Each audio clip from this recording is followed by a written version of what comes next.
Hello, Sir Mita. Ayaw pa tayong pula akong kuan dashboard. Kaya wala ko upload. Kaya naguba akong cellphone. Kaya gilunod sa akong apo sa ref. Gibutang. Kaya gicharge ko nun niya. Muna ron, wala na ko yung cellphone. Nauna-unta na ako pero dili mo tingog sa YouTube.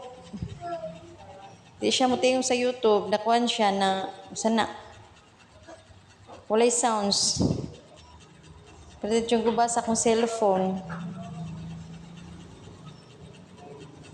Muna, kita kinamantay mga apo at ang mga butang importante dapat nakatago or nakahipos, nakabutang sa imabaw para dili nila mahilabtan kay bata pa man na sila o na sila kabalo.